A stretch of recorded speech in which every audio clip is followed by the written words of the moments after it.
Well, let me see a quick show of hands. How many of you would jump at the opportunity to book a vacation with a travel agent who only revealed the itinerary information for the first leg of a 7-leg journey? Those other 6 destinations and how you would get there, well, they would remain a mystery, only to be revealed once your journey began. How many people think that sounds exciting?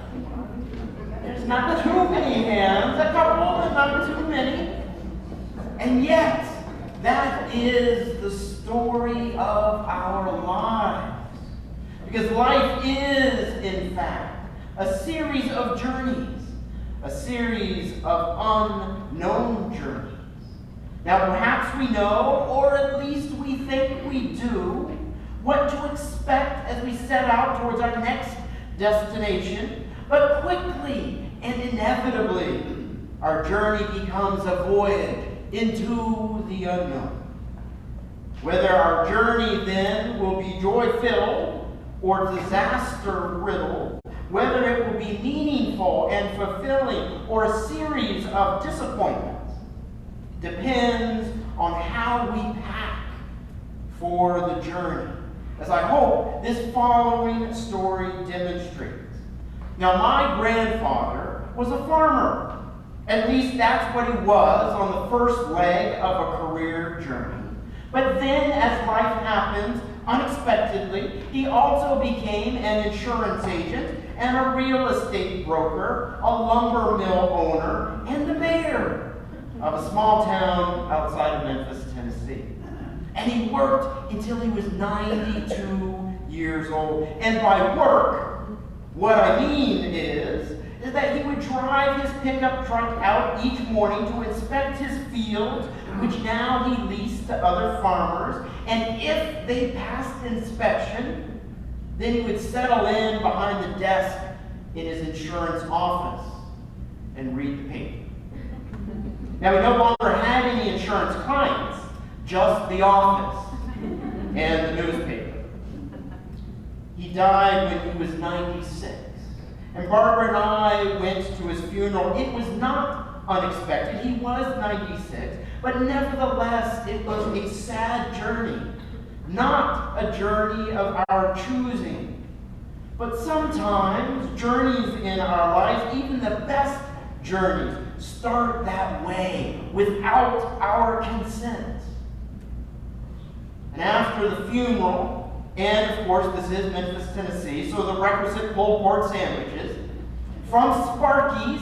Sparky's is the local gas station, grocery store, barbecue house, all in one. Then the grandchildren and our spouses, we decided to go out and inspect the fields on our grandfather's behalf. Now, being 2 generations removed from our grandfather farmer, we did not have the sense to change out of our funeral formal wear. But then again, we were only going on a 20-minute drive. We made our way in the pickup truck and a car down a dirt road through one of the fields until we came to a little gully. And thinking that it might be too rough for the car, we all piled into the pickup truck. And with city slicker bravado, we made great progress all the way down the gully. It was on the way up that the unforeseen second leg of our journey began. The Tennessee red clay gave way under the tires. The faster they spun, the deeper they sank.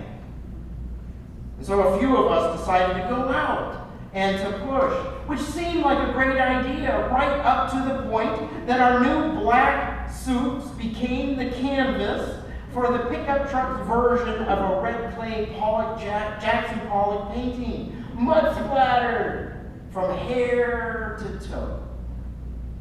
It was a sight that apparently amused the cattle because they all started to gather around. And I can't remember now why we thought it was a good idea. Since the truck had gotten stuck, we thought maybe the car could tow the truck out. And so we went to go get the car. That was the beginning of our unforeseen third leg of our journey to the cow pasture. And as you might expect, this idea served only to entertain the now burgeoning cow herd because the car also got stuck. That is when we made friends with the pig farmer next door. And if you're counting along with me now, that's unforeseen itinerary stop number 4. And I don't think it was really a pig farm, because he only had one pig. But what he lacked in the number of pigs, he made up in the size of his one pig, because it was a massive 600-pound sow, whose tremendous weight caused her to sink a good 1.5 feet into the mud of her pen, which we did too. Because to get from the pasture to the pig farmer's house, you had to slog through the pig pen. And from there, we used the phone to send out the SOS that there was trouble in the cow pasture. Again. At this time, the sun was beginning to set. And there was a beautiful red-orange twilight in the sky, which added a majestic glow to the pecan trees that surrounded the pasture like gallant knights standing guard over the cattle and us 10 wayward grandchildren and spouses, disheveled in our formal dress and suits, some covered from top to bottom, others only from knees down, with red clay and a pungent ammonia odor that was coming from, well, I'll just call it mud, from the pig pen. Soon serenaded by gentle moves demanding an encore to our performance, the sound of no less than 3 tractors, a veritable town-wide rescue effort in the small town, was blazing toward us at 5-mile-an-hour tractor speed. When the car and the truck were finally freed, so too were the stories. The stories of numerous other troubles from that pasture's past. The time when a swarm of bees attacked my cousin who was fishing. The time when one of us, that was me, fell out of a back bed of a pickup truck playing a game that only my brother and I could dream up. It was a contest to see who could grab the most amount of leaves off of a tree as the pickup truck passed by. And instead of grabbing leaves, I grabbed onto a branch and fell out of the truck. And the time when one of my cousins had to hold the flashlight for our grandfather as he helped bring a calf into this world who was being born breech. The unforeseen itineraries that day could have been a nightmare. They could have been a time of anger and blame, for clothes ruined, for dinners missed, and arguments over who was going to explain the smell to the rental car agent at the airport. But it wasn't a nightmare. It was a celebration. It was a celebration and an adventure that brought family closer together, that strengthened lifelong bonds. It was a celebration of helpful neighbors and life itself, even in the shadow of grief and loss. What made it a celebration and not a nightmare wasn't how well we were prepared for the known. It was how we responded to the unknown. After all, we didn't bring the right clothes. We didn't have the right monk boots. We didn't rent the right 4-wheel drive vehicle at the airport. But what we did have was an appreciation for one another. What we did have was love. What we did have was faith that wherever our journey took us, God would hold us, and we would hold each other. And that freed up the ability to appreciate the journey and to find within it moments of joy and laughter and healing, even when, and perhaps especially when, the unexpected and the difficult occurred.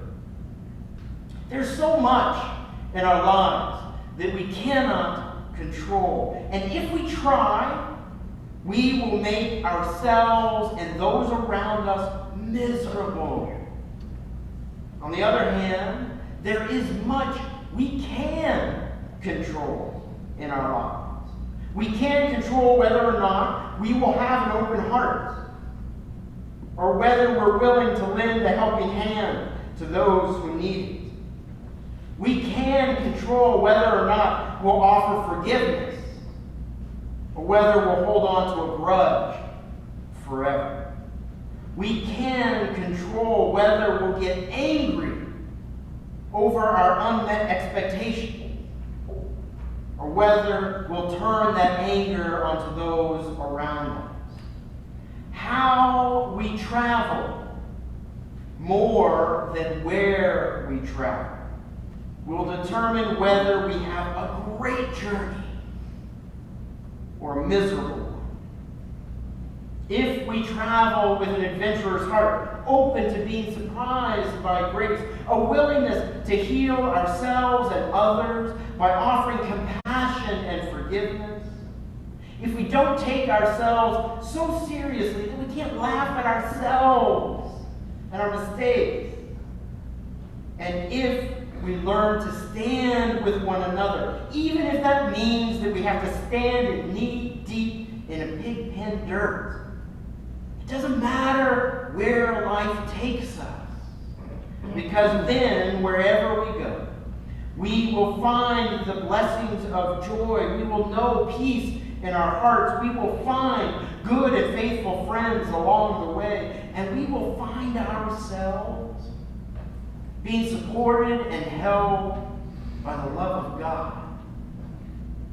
Faith is the substance of things hoped for, the evidence of things not seen. Faith is what holds a trapeze performer after they've let go of one swing, but before they take a hold of the new one. Faith is what holds us up as well when we trust God to lead us in our lives to journeys and destinations unknown. I can't tell you where your journey will take you in life. Maybe for a time, you'll find yourself also in a troubled pasture. But even there, it is possible to find grace and blessing if we are willing to let go of where we think we're headed, and instead learn how to find joy, discover blessing, and be a blessing to others in unexpected places.